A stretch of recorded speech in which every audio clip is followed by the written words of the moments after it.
Welcome back, Chelsea fans, to another episode of the London is Blue podcast, your home for all things Chelsea FC. Nick, Dan, and myself cover all the match reviews from the latest Chelsea matches. We cover the team news and even throw you some exclusive interviews. Thank you already for being an awesome listener. And you know what? Let's jump right in. Welcome back, Chelsea fans, to a surprise episode of the London is Blue podcast, an international break Q&A. That is right. I am literally so bored right now that instead of not doing anything, we thought, let's half-ass throw up some questions on social media. 30 minutes later, voila, Nick. Here we are. You call it half-assing. I call it, being ready to be called upon at a moment's notice. Like, Batman doesn't half-ass, man. He sees the signal go up, and it's 100% every time. Speak for yourself, please. This pod is brought to you by International Break Boredom. International Break Boredom. It really sucks, and the League of Nations thing is not a real thing. Especially when you're outside of UEFA. You're not even invited. All right. Well, obviously, to set the stage for all of our listeners on your Monday morning commute, we're going to do a bit of a Q&A. We're going to talk about a bunch of different kind of topics that have been given to us from social media. Obviously, that is the best way to get your questions to us, also through Patreon.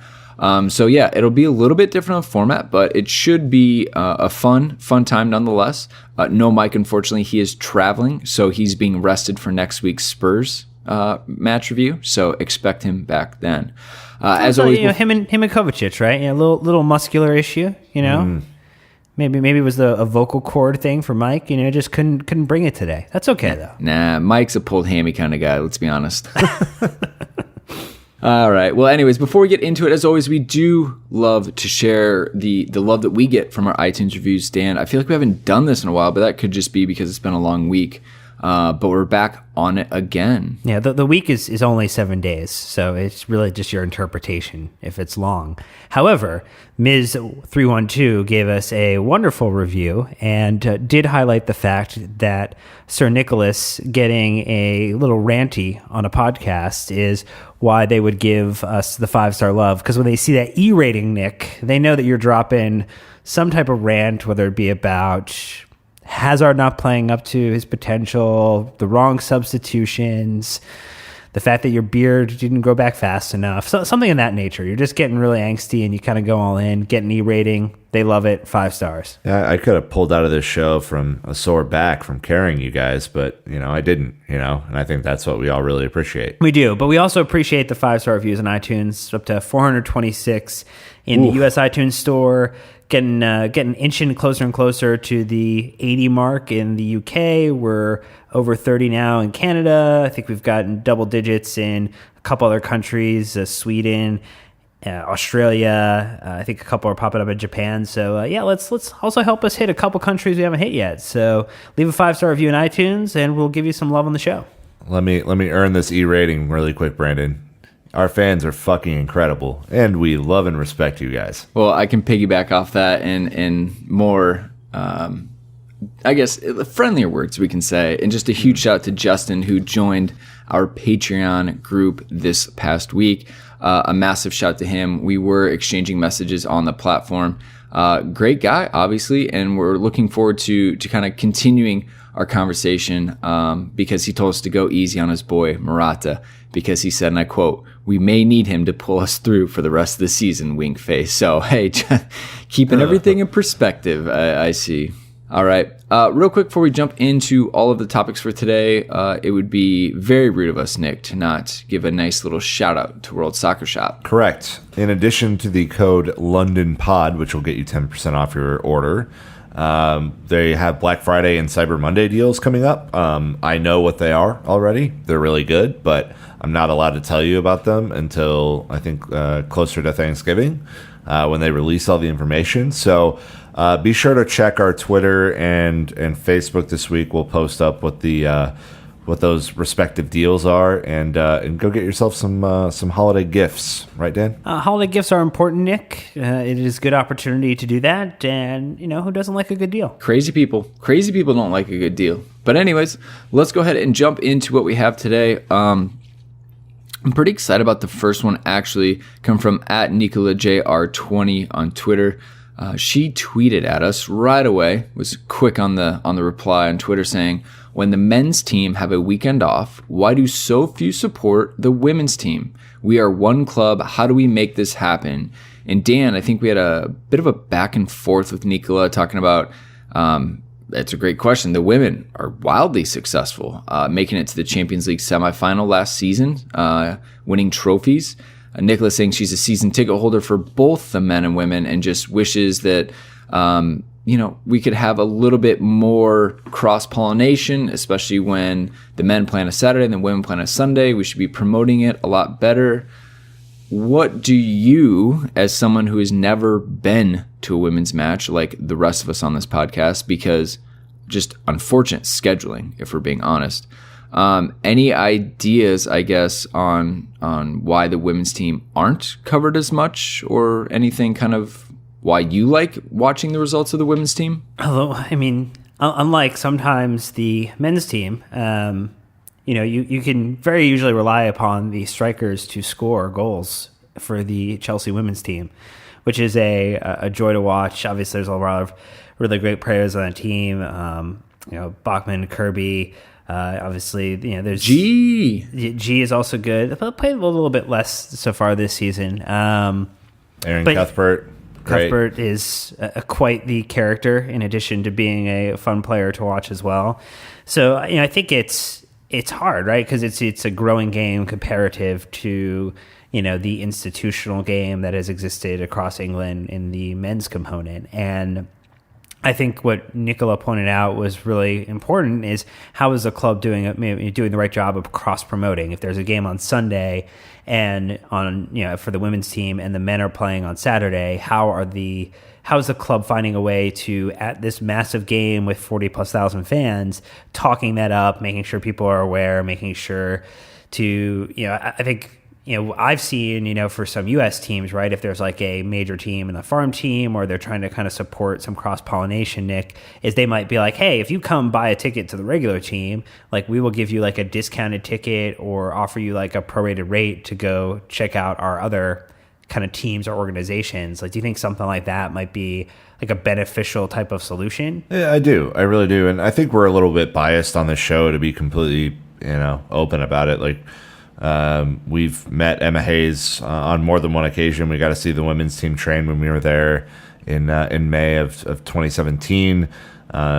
She was as gracious a host as there's been on a trip that we've been on, and I think it was just really eye opening to see how hard they train. To us, it was just it was a great experience to be at Cobham to see that. And I think a couple of things are at play here. One, I think, obviously the club knows that in terms of revenue generating teams, the men's team's obviously kind of the cash cow in that regard. You get people coming from far and wide, including us, to go watch the men's team. But I wish there was, maybe a little bit more, not cross-pollination is the wrong word, because I think they're actually doing a better job in like the social media realm this year. Men's and women's teams are commenting on each other's posts on respective Instagram stories on a bunch of different things. I actually think they're doing a pretty good job there. I wish there was just better scheduling around maybe like a back-to-back. Kings Meadow is a fair distance away from the bridge, and so depending on the trains and things like that, it could be difficult to get to. There are also just not as many opportunities to watch the women play. They don't play as many games as the first team do at Chelsea for the men's side. So I don't really know what I'm saying here. I think there are some opportunities to maybe institute some back-to-backs, or to do open training, or to maybe get the odd appearance at the bridge for the women's team, and kind of do like the men's team does for like the Carabao Cup, maybe do some discounted tickets for, different age groups or something like that. But it is our goal at some point to see them play, and we're hoping to just as a sneaky preview, we're hoping to get a couple of the women's team players on the show at some point later this year. I have actually been looking at the schedule for our trip because Morgan, my girlfriend, is pumped to go see the women play, and I'm hoping, their schedule around this time, much like the youth team, is a lot more scattered. And so it's going to come down to what the schedule kind of ends up being. But I think we definitely would go. I mean, I know our friend Jake Cohen goes to almost all of the matches of the women's team, if not all of them. So we know we'd have someone to sit with and take us to Kings Meadow and check it out. So I think the club have done a much better job, especially on like their YouTube and their social media content promoting it. I know City is kind of seen as the leader, I'd say, a little bit with merging both handles into one and kind of just saying we are one club. We are going to post about all of our teams. But at the same time, I also think there's advantages of, keeping different profiles and handles for different types of content. So overall, I think our goal for talking about this, Nicola, and having this conversation with you on the pod through Twitter is that we just want to bring more attention to it. We want to see kind of out there who of you do follow the women's teams, who of you do follow the youth teams and the Lone Army and things like that, and let us know. Get in touch with us. We love talking to fans passionate about those teams and keeping them top of mind because, as we all know, the playing staff at Chelsea is massive, and so sometimes it's just hard to keep track of everything that's going on. But love all the success for the women's team, and want to help keep that growing as best we can. If they don't move the game, Brandon, we should be able to see them, the Chelsea women's team, play Everton on the 6th of January. Yes, so, right before we head out on the 7th. So that fingers would be crossed. Exactly, that'd be perfect. So keep Just that FA evaded Cup us. tie on the Saturday. Yes, correct. All right. That's going to be what happens, though. Like, I just guarantee it. And this is where, like, institutionally the problem exists, is the FA Cup is most likely going to place that game on the Sunday for us. And so then you're going to have to be, as a fan for all Chelsea, you're now going to have to make a decision. Do you go see the men's team or do you go see the women's team? Right. And it's most likely not going to be an option of going to see both because of trains, because of leaving, because of cost. I mean, there's a lot of factors associated in there. And I think that's where, as much as Chelsea can do to push it forward by winning, by being successful, by helping to promote the game, like Man City has done. Obviously, United has a women's team now. So there's a lot of investment in the sport, but it's going to take the governing bodies to be a little bit more intentional in trying to balance the scheduling load in a way that supporters for a club can truly be supporters of the one Chelsea team and not, I have to pick and choose between going to see the women or going to see the men, because that is going to always kind of cause some level of disruption and not allow both of these sports to grow in the way that they should. Right, because Chelsea played the Wednesday before, and so they are going to push to have as much rest as they can before this tie, also because they're playing the Sunday before that. So this would be their third match in honestly 7-8 days. So we'll see how it goes. But yeah, that's a great point, Dan. The next one we have is from @black_emoji from Pill Bill. I don't know what that is about. But anyways, he says, what do you think about signing Ruben Neves as the eventual successor to, and by the way, this is how I heard someone pronounce Jorginho's name the other day. It was Jorginho. Oh, it was Matt Law in the Telegraph. Yeah, apparently that's like the Portuguese way to pronounce it, but obviously most of us are just Americanizing and Britishizing it and saying Jorginho. So anyways, Nick, from your extensive Ruben Neves backlog of data and stats. Yes. Your thoughts? I think he's a very talented player. Clearly, he's kind of like the engine for Wolves. If you've seen Wolves play, and I will throw you back to a moment. Which match was it earlier this year where Chelsea got like blacked out for 25 minutes of the first half, and we were forced to watch Wolves and West Ham? We were playing West Ham. I think so. I thought Wolves were playing. Regardless, Wolves were playing someone terrible, and I actually enjoyed watching Ruben Neves play quite a bit. He's very good. I remember when he signed for Wolves, the prevailing theory was that Like he was definitely, because they were not a Premier League team until this year, he was definitely better than championship level, and I think he's certainly proving that. Great free kick taker. Not sure about the fit into Sarri ball, Dan, in terms of quick passing ability, but certainly has the creator tag kind of stuck firmly on his shirt. Yeah, there's a lot to like about Ruben Neves' game. He's obviously been an impactful player for them. He's been signed to a long-term contract, but as we know, in the world of global football, long-term contracts just mean that they probably increased your buyout clause and are finding a way to potentially make more money when a larger club, in this case, Manchester City, comes knocking in the next 1 to 2 windows, because that is the strongest link that I've seen so far for Ruben Neves, is that they would see him as an eventual successor to the David Silva of the world. So I wouldn't necessarily get too hopeful about this idea of Ruben Neves at Chelsea, though he is phenomenal in FIFA and has always been like the first player I'll sign because he always has like a maximum growth potential as a player. And yeah, I mean, obviously is a little bit of a leader. Has captained his international side, has been a captain for Porto before this. So I mean, there's a lot of positives to in Neves' game. He would bring a lot to the table. I think he is going to be more of a developer of the play. I don't know if he necessarily takes over for Jorginho, and I don't know if that would be the right type of solution. I don't think we should be looking to replace Jorginho anyway right away. Like, we just signed him to a long-term contract, and you're probably looking then at another younger player underneath him to be the backup. Or if Cesc would like to take a pay deduction to stay with Chelsea maybe another season and be the backfill while we bring someone up, that would be an option, I think, too, Nick. Yeah, I mean, I don't know, like £36 million he's rated by Transfer Market, which isn't necessarily the Bible by any means, but they do a pretty good job of assessing value. He has 2 goals and an assist this year, so maybe not as much of a creator as I originally said, but certainly seemed like, he's 21, young, very young, and last year had 6 goals and 1 assist for Wolves in the championship. But I think maybe to your point, Dan, he's more of a Fabregas style than a kind of an out and out defensive midfielder engine type. So in that regard, we'd have to see. But he's impressive. He's only 21. Might be decent value in there.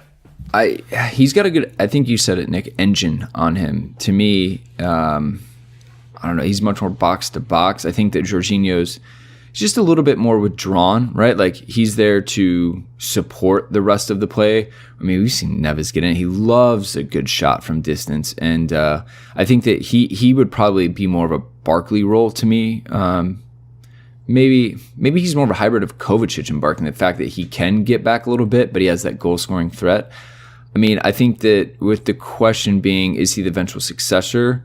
I mean, who knows, really? I mean, Jorginho's got a lot of time left on his clock, and Ruben's got a lot of he could really take off and make a new role for himself in a different team.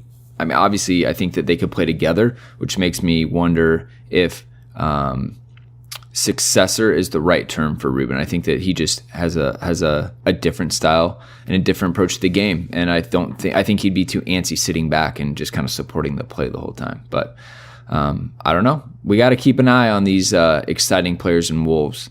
Obviously in the attack, not the defense. Whew. Yeah, trash and Wolves defense on a bye week, huh? Oh, it's much easier this way. Let's be honest. All right, friend of ours, the head of the Twin Cities Blues, Chad Harris at 42 Gray Street, saying, the Pulisic rumors are obviously exciting for us Americans, but his, in quotes, unrealized potential and American marketing potential is driving up his price tag. Is he really a great buy for Chelsea if Roman continues emphasizing a smart business model for the club? And I mean, Dan, we had a lot more get in on this at Kanishka Sharma, saying Pulisic rumors are most exciting, but the price quoted seems ridiculous. Shouldn't that kind of money be invested into someone more proven at the highest level? Polly Cracker on Instagram saying, I love the idea of Pulisic coming into Chelsea, but don't see where he fits in. Sign him and sell Willian. And then DevGum9 saying, thoughts on the Christian Pulisic buzz? Is it just an effort to sell shirts in the U.S.? So let's start off with the price tag of it, Dan. I know you were doing some looking into kind of his stats in the last couple of years, what he's done with Dortmund. Do you think that 70 million for a right winger is a good buy for our man from Hershey, Pennsylvania? Yeah, the man from Chocolatetown, the bald eagle streaking across the sky of European football, Christian Pulisic would be, from a personal level, as an American supporter of Chelsea, as a supporter of the U.S. men's national team, it would be amazing to be able to wear a shirt on the back, have it be in the name of a player who's arguably the best American footballer in this given moment. Yeah, we've got that. Miazga. When they're trying to cancel your loan early, that you are not the best American team player playing for or owned by by Chelsea. That's Kyle Scott right now. So we should look at the fact that Pulisic is not as much of a goal-scoring threat as people might want to believe. While he has scored the same number of goals this season compared to Willian, 3-3, it has been in about half the minutes that Willian has played. His goal and assist total was somewhere close to like the 0.4 range, 0.45 range last season for Dortmund. So it's a little overhyped in a lot of capacities, Nick. I think I'd be excited for it. You think the fact that Dortmund is running into an issue similar to that they ran into with Aubameyang, where they have no time left on the contract. They're going to be with a year left and basically forced to kind of either take a large bid or try to force up the bid as high as it possibly can, like they did with Aubameyang, where they got 56 million pounds or almost $80 million for Aubameyang from Arsenal. Or they let it run down and they get nothing. So if they do believe he's going to leave, they are going to look to sell. They're going to look to try to drive the price up, and it could go as high as 70 million with individuals like Liverpool, Juventus, and Chelsea all interested in bringing him on board. Yeah. So look, I'm a big U.S. men's national team fan, and I have worked with the American Outlaws for a really long time now, and I've watched a lot of Christian Pulisic play for the United States, and I think he is a obviously talented player. I think he's more of a provider than a goal scorer. To be completely frank, I think that's probably where his career legacy will lead him. I do think that he fits in on the right wing, Polycracker, because that's where he's consistently played for Dortmund, and in a 4-3-3 or some variation thereof. So he has consistently played on the right side. He plays on the right side for the U.S. So I think in terms of that being a fit, that makes sense. I have concerns. I was talking actually over the weekend at a Friendsgiving with another friend in AO, and we both had concerns about whether or not he's going to realize his own potential for the national team, let alone the Premier League. He certainly needs work on the defensive side of his game. He certainly needs, he just needs to grow. He's only, 20 years old. I think it's kind of a ridiculous price tag for a 20-year-old, but if your goal as Chelsea is to buy smart and buy ahead and make sure that you have a player on the right side who's ready to go and has played in a top 5 league in the world, then this could be a really good option for you. I don't think we have anyone in the academy that kind of fits his profile. So that would be my other concern is, are we passing over an academy player for, a young American player? At least from what I could tell earlier, that wasn't the case. It's not as if Callum Hudson-Odoi is playing on the right-hand side consistently. He's playing on the left. So I don't know, lots of thoughts here, but look, I think we'd all, as Americans, we'd all be excited if he signed for Chelsea, but what I don't want to happen, and what I've said this many times before, especially over the summer when we were talking about this rumor, Brandon, I don't want Chelsea to sign him because he's American.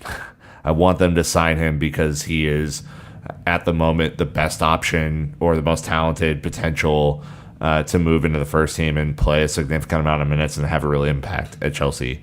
Otherwise, it's a fucking sham. And as an American, I kind of would get offended by that, to be completely frank with you. And end passionate rant.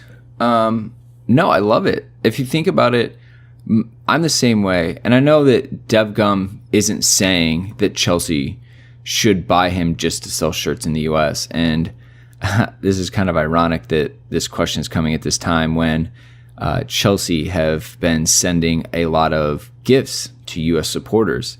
And a lot of fans in England are saying, what the hell? Why don't you give us something for coming every single week? And it's kind of created this discussion online of proper Chelsea and all this other nonsense. And I get it, right? Like if the club is kind of, what looks like they're prioritizing American fans even specifically over, some different ones. I think that to me, it's linked in the sense that the club, you would have to be the biggest marketing platform ever for the club to sign you only to sell jerseys. But I think that the club are smarter than that. Like the amount that you can win and earn from winning tournaments and trophies and leagues far outweighs the risk in just being like, ooh, I hope that we sell enough kits to make money off this. And I think that it's pretty widely known. Jake Cohen, wow, double name drop for him today in today's pod. But he's gone out there and he's been very open, as have other media outlets, in saying clubs don't make really anything on jersey sales. The manufacturers do. Nike signs with Chelsea to then go sell their kit around the world. That's why they pay Chelsea money. Right. Right? Yeah. Like otherwise Chelsea would just make their own and sell their own. Do you know that the last team in the Premier League to not have a sponsor on their kit, a manufacturer, was Southampton 3 years ago. They had an unbranded kit without a manufacturer on it because they canceled the contract with Adidas or Under Armour, whoever it was. Anyways, it's really fascinating. I read about the business side of football. Long story short, signing Pulisic because of marketability. By the way, Pulisic. Yes, it's signing Pulisic officially. Pulisic, just to sell jerseys and to be marketable is not a strategy that we've seen Chelsea do. They will splash for players that can perform and win them trophies.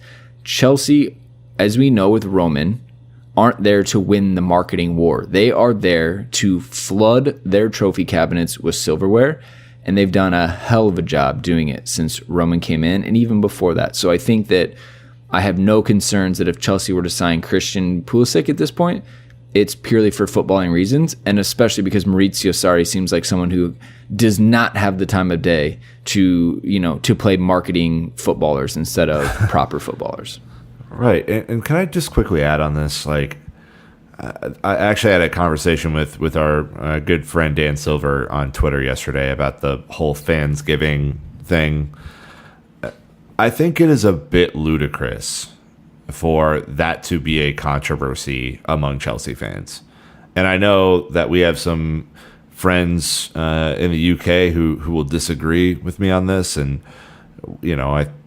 I guess I don't really know what to tell you on this one because I just don't see it as that big of a deal. And by the way, this is not coming from someone who received anything from the club in terms of the Fansgiving giveaway. So I'm just saying this is like a third party here. I don't see the big deal. The club have made it known for a really long time that they're very interested in the North American market.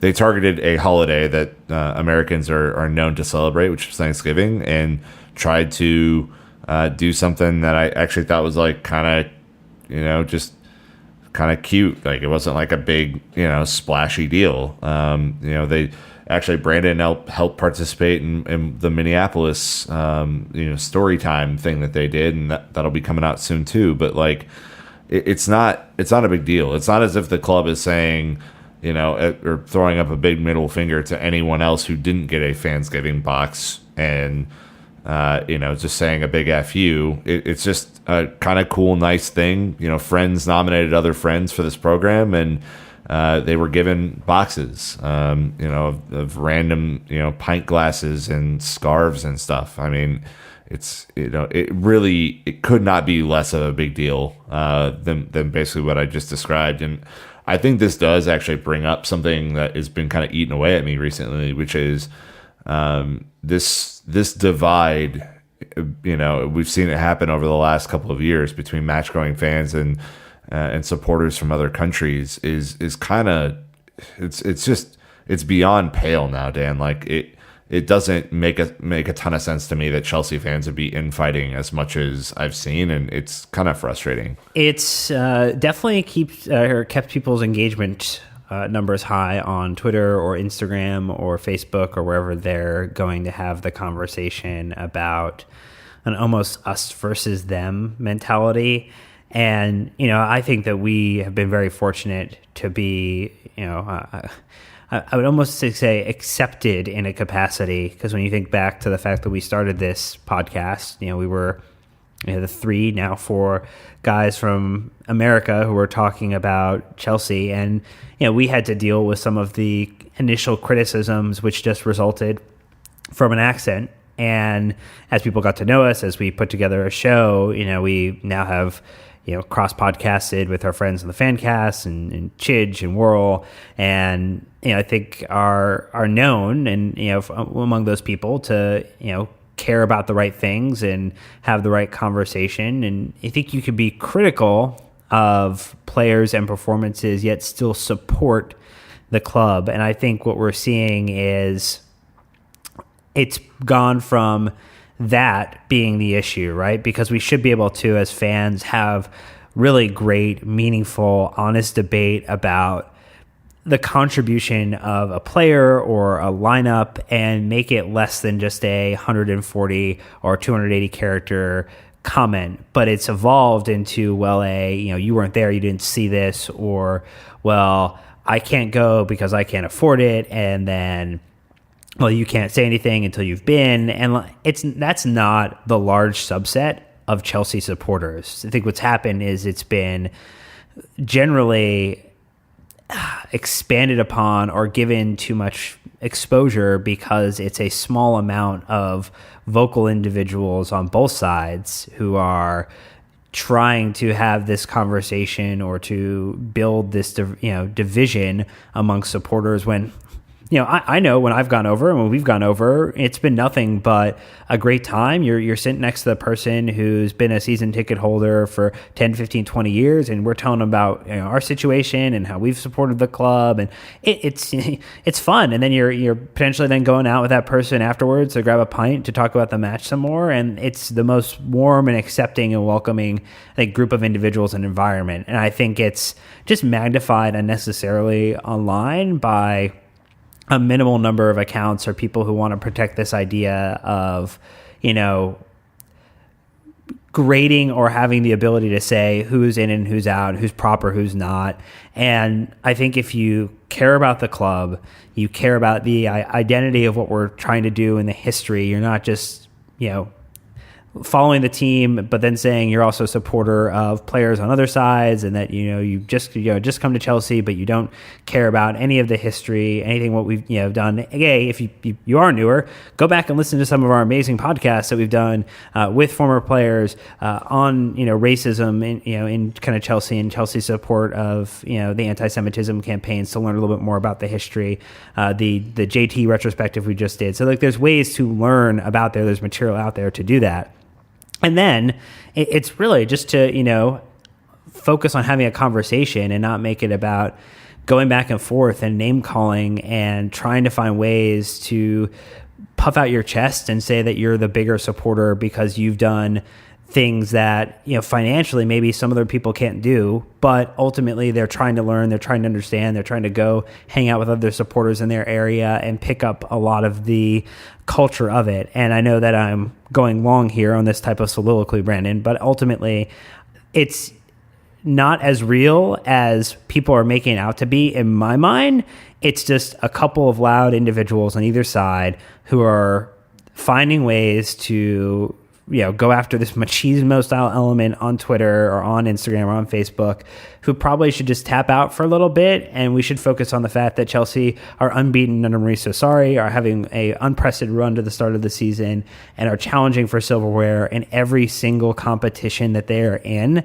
And let's figure out as fans how we support that and have honest conversation about how that becomes better, like through platforms like this, where we're going to talk about players that could come in or come out, and not be like, I hate this player, they shouldn't be here. But hey, yes, there's a player who might leave eventually. Here's some options of like who could come in, and let's talk about like why they would or wouldn't be better. I mean, yes, but I don't know where to go from there.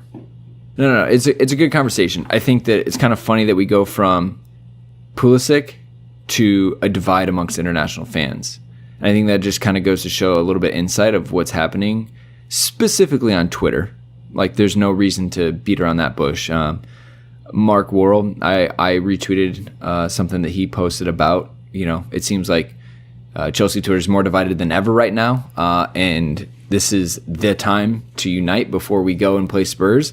So hopefully we can all, kind of get back to the football. This is what happens a little bit when there aren't matches to consume us. We end up, having the who's better debate. And so it's just kind of a funny, ironic timing on the Fansgiving with not having a match this weekend that probably would have covered up a lot of it if if we would have played. So well, and Brandon, I think to the point though of the supporters in the UK asking, well, what's the club going to do for me? I'm a season ticket holder. I've been a season ticket holder for X number of years. I mean, there are things that when we talk to the supporters that we know about ticket prices, which have been frozen for several years back to back, which is great, but reduction in season ticket prices and subsidizing travel or transit for some of these massive away trips.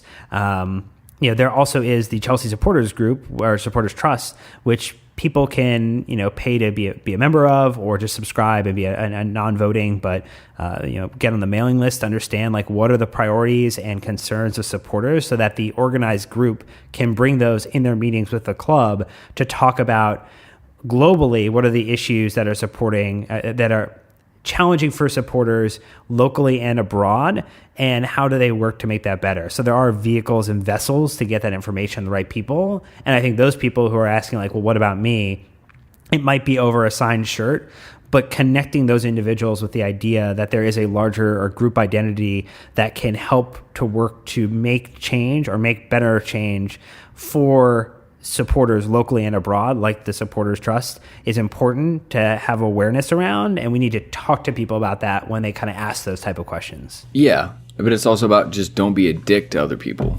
Like that's that's really, like the golden rule in life, Brendan. I mean, that's kind of where I'm at. Really good point about that. Yeah. I mean, that's kind of where I'm at, which is it's the conversation rarely starts, and this will be the last thing I say on it.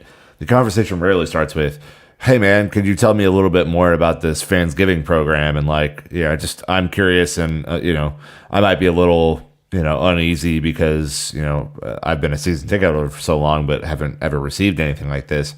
And then the other person would get to tell, hey, I got nominated by someone else to receive this. I don't even know where this came from. It was a complete surprise. And then maybe there's like a dialogue that can start. It rarely goes like that. It rarely goes with like, oh, why is this person getting something? They've barely been a fan when I'm a fucking awesome fan, and like I deserve all this other stuff. Like, just man, like it's a bad way to start the conversation. It's just bad. And like if you can figure out a better way to approach that, man, maybe we can actually get down, like Dan said, to the root of some of these issues and move the ball forward that way. Like it didn't bother me as a person who didn't receive anything that I didn't receive anything. I just thought it was kind of cool, and I'll just leave it at that. All right. Well, moving back to other transfer targets, because that's really the only topics that we have really gotten over this one, is Jadon Sancho, obviously making his England debut against the United States. Really, really close nail biter. I don't think we need to go into the details of what actually happened. Really close. Maybe that's why we haven't cared about the international break too much. Partially. I mean, we don't have a head coach. And all right, never mind. So at Benevolent Bono, Aiden saying, would Jadon Sancho be a good option instead of Pulisic? And then at Shub Communicat saying both are at the same level for me. Talented but not proven and lack top level experience to offer incisive threat up front and deliver goals. I would go with one of Bailey or Malcolm at Barca. We had the Malcolm Williams swap was reported for January. I think that this Nick kind of just talks about the fact that we're looking at right wingers. To me, Jadon Sancho, look, this is his first season of playing football, right? He left Man City in search of minutes. He is getting those minutes. But I think anyone would say, one season, and again, his minutes are growing. He's not a nailed-on starter at Dortmund. So to me, if he's not a nailed-on starter at Dortmund, he's most likely not going to be a nailed-on starter at Chelsea. Now, I do think that it would be a fun, cheeky little win if we got him in a couple years and he's much more polished, and then we could say, hey, City, thanks for developing this amazing talent. I do not know if City have a buyback clause. My guess is yes on Sancho, but I want to say it's no, because they had offered him a contract and he rejected the contract. I think this is his first professional contract, or like his first 18-up contract. He apparently rejected the decision. He would have been the highest paid academy player in City history, but he signed a £10 million pound deal that for the move to Dortmund. Interesting. Either way, I mean, same thing as Pulisic, right? Just as I would hope the club wouldn't buy an American player because they want to, have an American player. I would hope that they wouldn't buy a young British player because, they want that.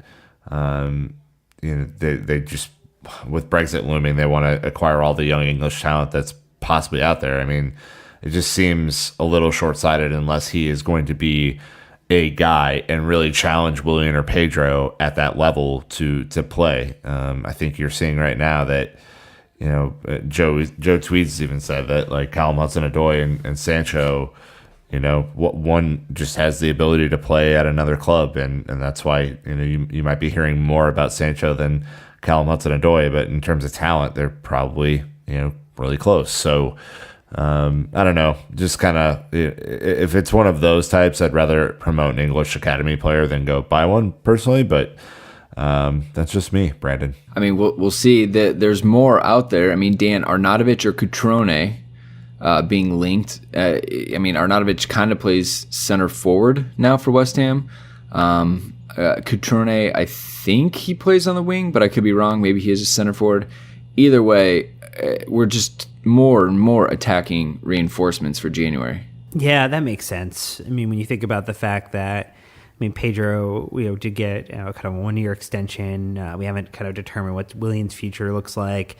Obviously, everything's up in the air with Eden Hazard until he signs a long-term contract. We have Morata on a long-term deal. Giroud probably leaves at the end of this season, you would have to imagine. So that whole front attacking group is going to be ripe in the next 3 to 8 months to be overhauled. And I don't necessarily know if any of those names, though, are the names that we should anticipate going after. Like, Arnautovic is 29, he'd be 30. And, I think we reference age a lot here, and I think it's important to understand, why we talk about that, right? Because as someone who's, 33, about to be 34 later this week, ultimately, yeah, exactly.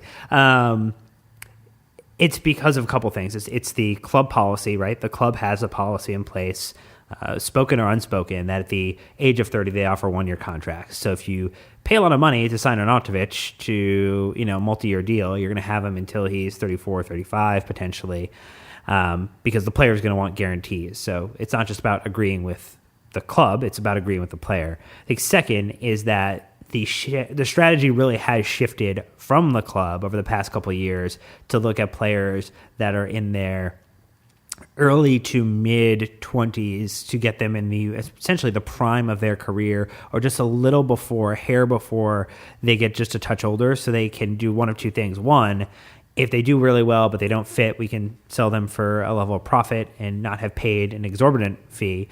And two is if they are really exceptional, that we can then continue to sign them onto a long-term deal and then have had a player where we paid one transfer fee for, instead of having to then replace that player with another large transfer fee as those continue to expand. So I would hope for none of those names associated, but I understand why we're being linked, because we will be linked with every single available attacking player or unavailable attacking player between now and the next 8 months. So just look for our friends like Matt Law to see who they're talking about, Simon Johnson to see who they're talking about, because those are the names of players who are more likely to be considered by the club versus who everyone else is going to associate the club with. Like, you want to see the players that, I would say, Nick, like if you see Matt Law talking about a player that the club is interested, it's highly likely that that is someone we are actually interested in, unlike Chelsea being rumored to have a player on the radar. You know what would help with this? What, Brandon? A director of football. Oh, thank God. So, I mean, that's gone quiet after it was the next priority once the season started. So, to be fair, though, when Matt was on the show with us, he did say that was the goal, really kind of looking into right after the new year is when we should start to hear more about that. Well, until you find out that Chelsea are potentially being lined up for a 2-year transfer ban, and they are looking to unload hella cash this January. So now that could be a huge issue. I mean, you've got the talks of obviously the Pulisic and the Arnautovic, but now we're looking at Hisai, the right back from Napoli, bringing back Ake, maybe even Dembele from Barcelona. You've got Callum Wilson from Bournemouth, Luka Jovic from Frankfurt, Christoph Piatek from Genoa. I mean, it just goes on and on and on. And we don't have a director of football really to keep that cohesive momentum moving in the same direction. On the flip my real question, though, to get all those players in real life or to get all those players in FIFA, how are you, which way are you spending more money? FIFA is life, Dan. Yeah, Dan. I'm just saying, sometimes they get those players in packs. It costs a lot of points. It's a lot of money. But that's part of it. I mean, it will. And if Chelsea just start spending, I mean, clubs are going to not, it's not going to be pretty. But it'd be sweet to have a strategy. I know. Going into January about who, what, when, where, why. But, we could just keep winging it too. That'd be fine. Well, because, winging it's work. We also have a lot of potential departures, Nick, with obviously Cahill being the biggest one coming out. Talk about divisive in opinion. Zappacosta, Moses, Drinkwater, Fabregas. To me, I think that the Drinkwater, Moses, and Cahill are the three most likely because they literally have not played this season. I know they played some, but realistically not. If we let them go, again, what is the strategy behind everything? And it just kind of is, we're left in the dark a little bit in confidence. Correct. I don't know the answer to any of these questions. I mean, the last we heard about it was from Matt Law, and at that point, it was almost a month and a half ago. So, I mean, who knows? It would make sense to me now, just given where we are in the season, that they're probably going to wait till June to appoint someone, because I don't really know how much time a person who has a good amount of experience in that role would need to kind of analyze everything. But at least for me, if it didn't happen in August, it probably wasn't going to happen until the team maybe went on holiday again, because there's plenty of other things happening. All right. Oh, last two I want to touch on before we look ahead to Spurs a little bit is from Dexter, one of our recent additions to the Patreon family, says, can we discuss the lack of Ampadu match time? I mean, we haven't seen him play in a minute. I'd really like to see him get some playing time. Well, Nick, we were blessed with an Ampadu appearance for Wales this weekend in which we got to see his true colors, I would say.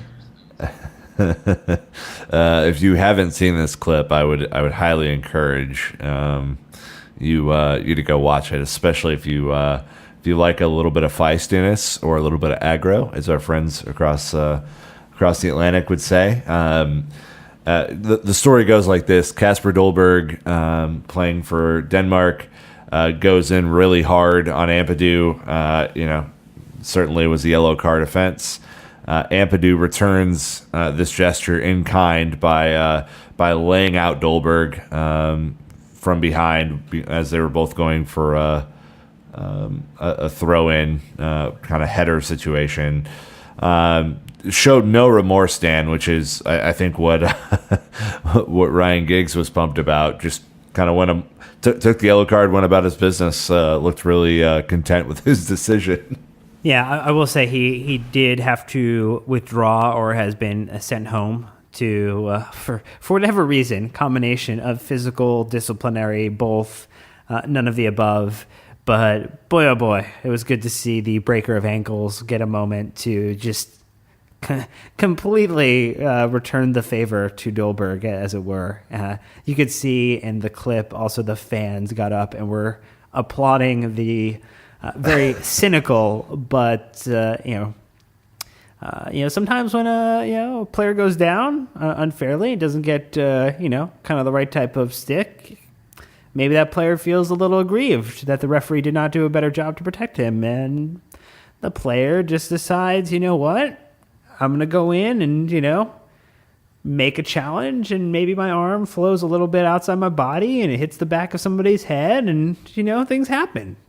It's a quick game. You slow it down, it looks like it's intentional, but when you watch it full speed, it looks only partially intentional. There's no doubt. I mean, I'm actually kind of surprised that the referee, he could have sent him off just because of the intent to injure, but what we're seeing is that this kid gives no Fs. Like, straight up, I don't care if you're a grown-ass man, I'm going to play against you and match you and stand against you toe-to-toe. And what an amazing personality and level of confidence that he has. And, Dexter, we'd love to see way more of Ampadu. It's been a tough run, unfortunately. If Cahill goes, Ampadu immediately moves up the pecking order. Now we see Ampadu in the League Cup, in the FA Cup. Once we secure Europa League, then we see him there. But right now, he's 5th in line, unfortunately. So he's missing out. So again, Cahill leaving opens that door for him to actually get some minutes.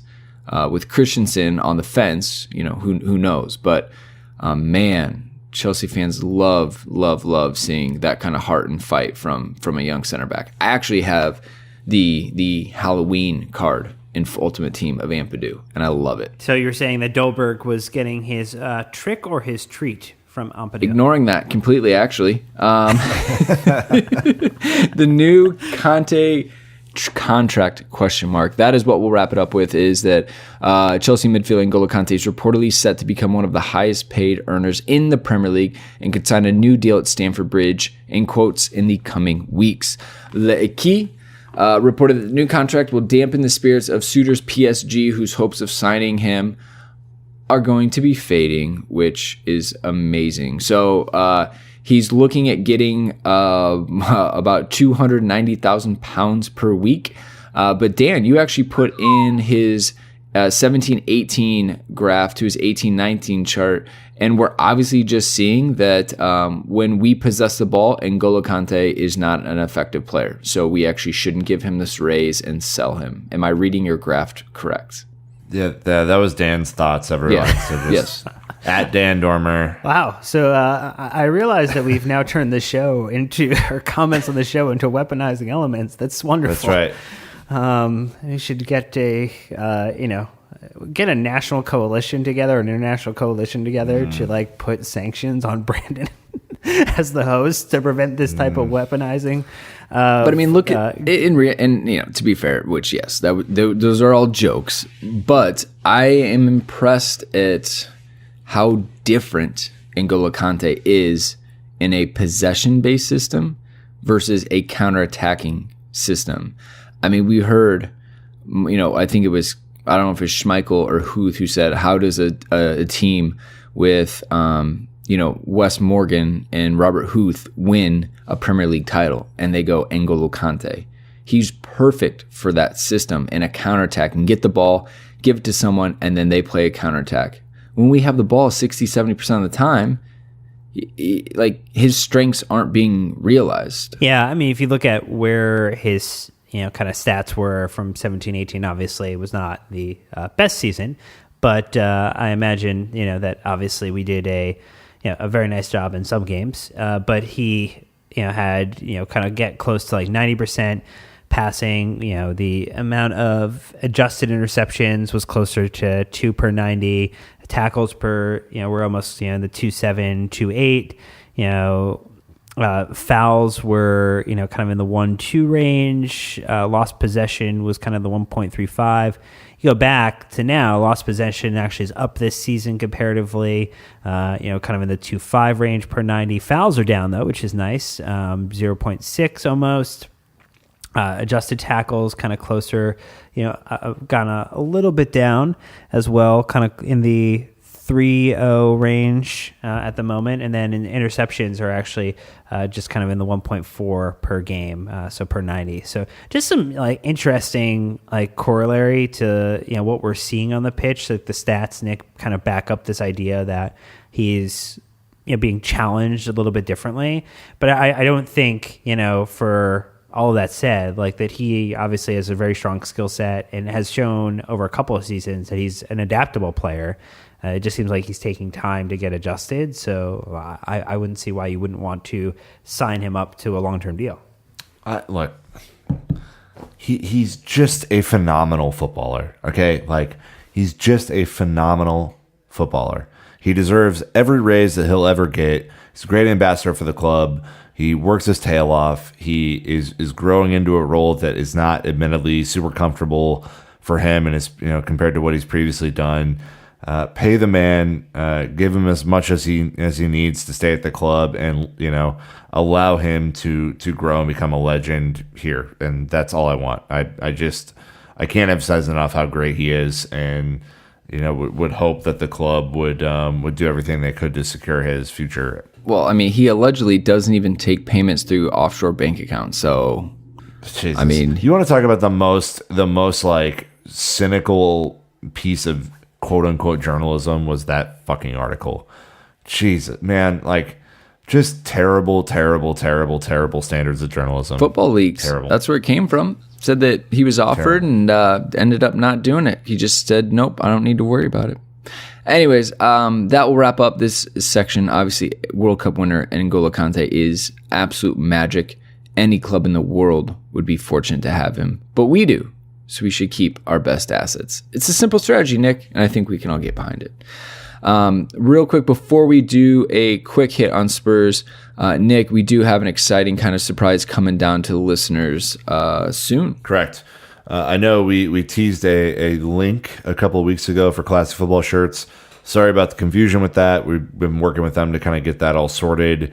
We will have in the upcoming months a promo code for you guys to use, similar to what we do with World Soccer Shop. So that should be in effect soon. I won't overcommit on a date, but very soon. So we're going to be working with them on a couple of things as well. So really happy to have Classic Football Shirts on board as a partner of the show, and perhaps may even do some sort of live show situation from their spot in London. So we're going to be working with them on some things. Excited about it. Just wait a little bit longer and we'll get that promo code to you guys. All right. Well, to wrap this up in a quick couple minutes, Chelsea are playing Spurs at the weekend in the Premier League action. It will be at Wembley, and it'll be this coming Saturday. So with that being said, couple of quick hits from the weekend. That the Spurs national team won today against Croatia.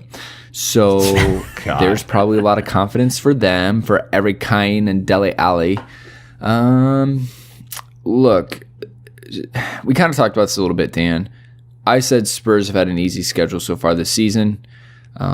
They've won 4 of the last 5, losing to City. I mean, they squeaked by Wolves.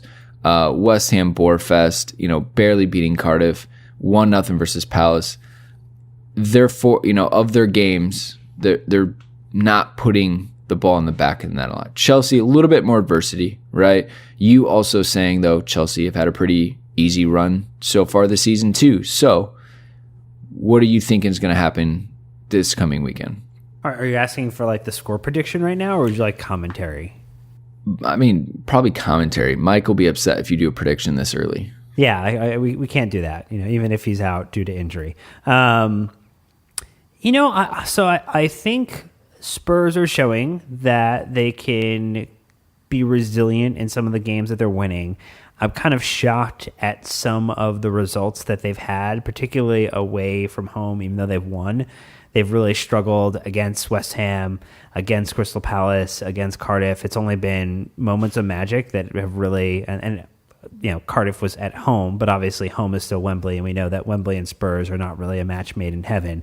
So, or at least they're a shotgun marriage essentially for the rest of the season.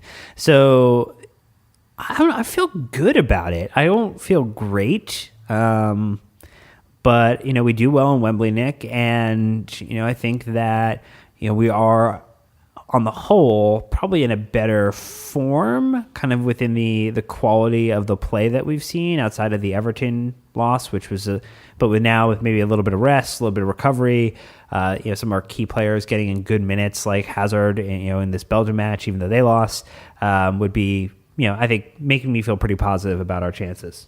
Yeah. I think it'll be interesting. I mean, Chelsea historically play pretty well at Wembley.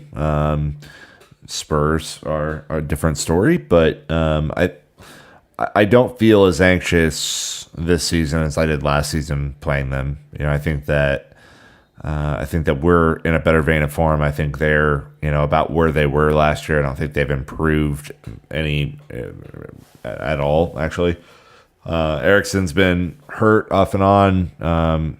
Harry Kane's been decent but not spectacular, and I think he needs to be spectacular if they're to do anything in the league. But I feel pretty decent about this, and I would hope that Chelsea, given that this is our third big test out of the year, considering Arsenal and Liverpool have already been played, that we would come out and, well, I guess United too, if you consider them a big team.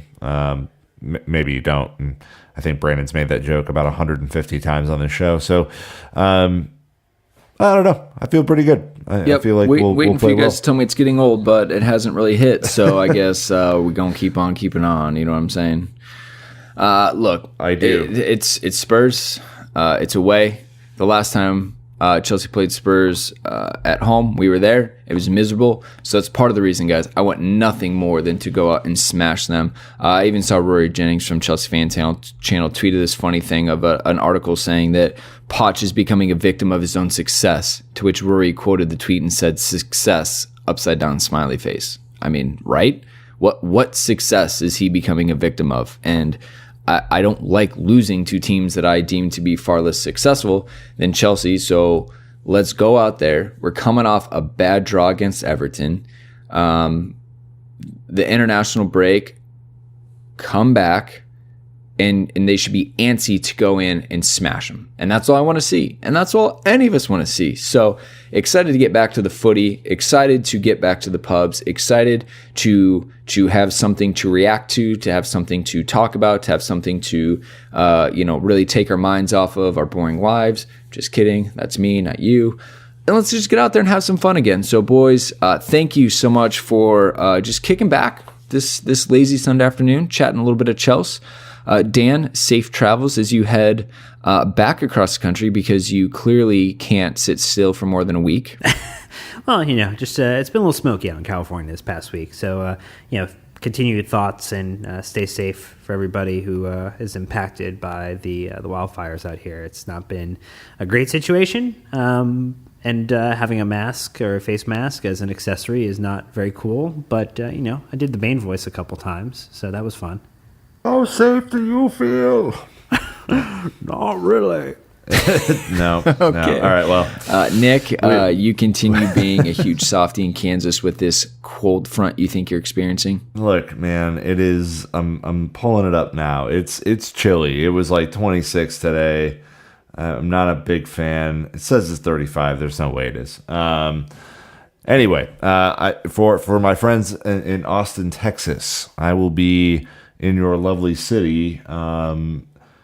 See, the 1st, 2nd, and 3rd of December. So if you guys are out and about, or maybe want to catch the Fulham match at wherever you go, please tweet at me and we'll figure that out. No handle, just find you. You're that popular? At Nick Verlani, look at me, just balling over here. Awesome. All right, Chelsea fans. Well, thanks so much for hanging out with this. Sorry you had to suffer through another boring international break for this stupid UEFA Nations League nonsense, but hey, we're back. All right, we're back to the regularly scheduled programming. We're back to what matters the most, and that is the Chelsea. So until next time, Chelsea fans, you know what to do. Keep the blue flag flying high.